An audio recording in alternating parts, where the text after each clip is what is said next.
was identified as mentally retarded, put back from the 5th grade into the 4th grade, and stayed in that category until I got out of high school.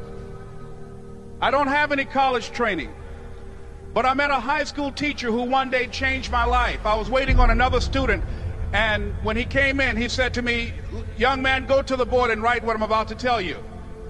And I said, I can't do that, sir. He said, "Why not?" I said, "I'm not one of your students." He said, "It doesn't matter. Follow my directions now." I said, "I can't do that, sir." He said, "Why not?" I said, "Because I'm educable mentally retarded." And he came from behind his desk and he looked at me. He said, "Don't ever say that again. Someone's opinion of you does not have to become your reality." And as he talked, my heart began to beat fast.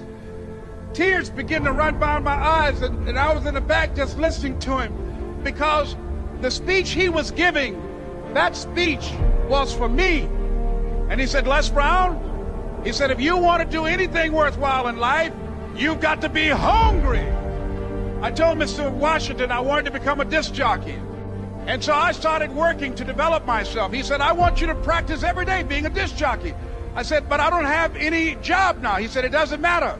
He said that it's better to be prepared for an opportunity and not have one than to have an opportunity and not be prepared. And as I was working to develop myself, I applied for a job as a disc jockey, WMBM on Miami Beach. I went to a guy named Milton Butterball. I said, "How you doing, Mr. Butterball? I'd like to get a job as a disc jockey." He looked at me, he said, "Do you have any broadcast background?" I said, "No, sir, I don't." "Do you have any journalism background?" I said, "No, sir, I don't." He said, "We don't have any jobs available." I said, "Yes, sir."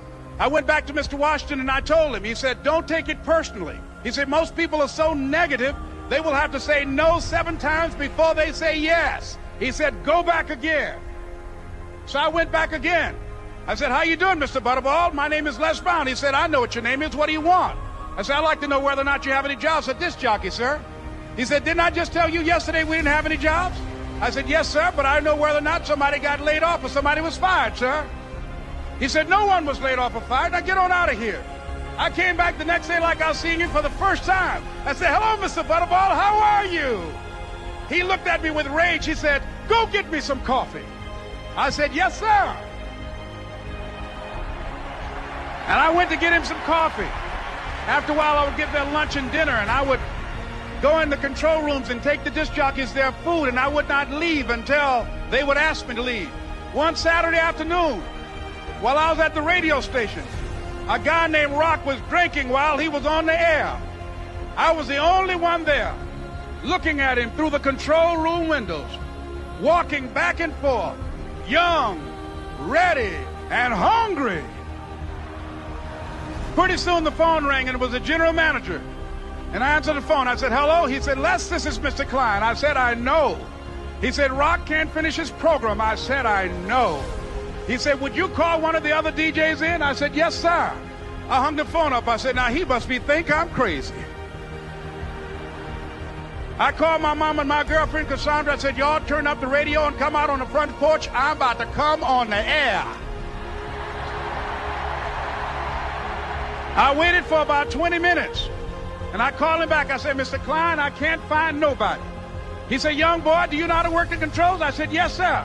He said, "Go in there and don't say nothing here." I said, "Yes, sir." I couldn't wait to get behind those controls. I put on an old Stevie Wonder record called Fingertips. I sat down behind that turntable. I said, "Look out, this is me, LB Triple P, Les Brown, your platter playing papa. There were none before me, and there will be none after me. Therefore, that makes me the one and only. Young and single and love to mingle, certified, bona fide, indubitably qualified to bring you satisfaction, a whole lot of action. Look out, baby, I'm your love man." I was hungry. I was hungry. You got to be hungry. Begin to know that you have greatness within you.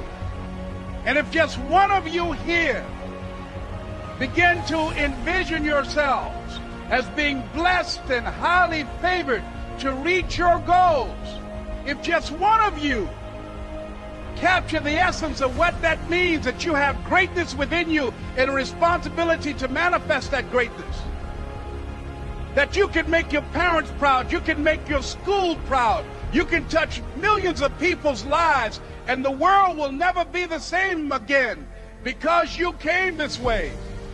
It was hard, ladies and gentlemen, coming to speak to people. And I was facing financial difficulties in my own life. I was behind on my bills and my dreams, and I'm saying to them, you can live your dream. It was hard, ladies and gentlemen. It was very difficult to pick myself up each day believing that I could do it. There were times that I doubted myself. I used to ask myself, can I do this? And something said within me, you're the one. Don't give up on your dream. By continuing to push forward, by continuing to run toward my dream, that one day I would have my own talk show. It's a long shot, ladies and gentlemen, from Liberty City, an abandoned building on a floor, never knowing my mother or father. It's a long shot. Being here with you today in this dome in Atlanta, it's a long shot. No college training, labeled educable, mentally retarded, but I kept running toward my dream. Don't stop. Don't stop running toward your dream.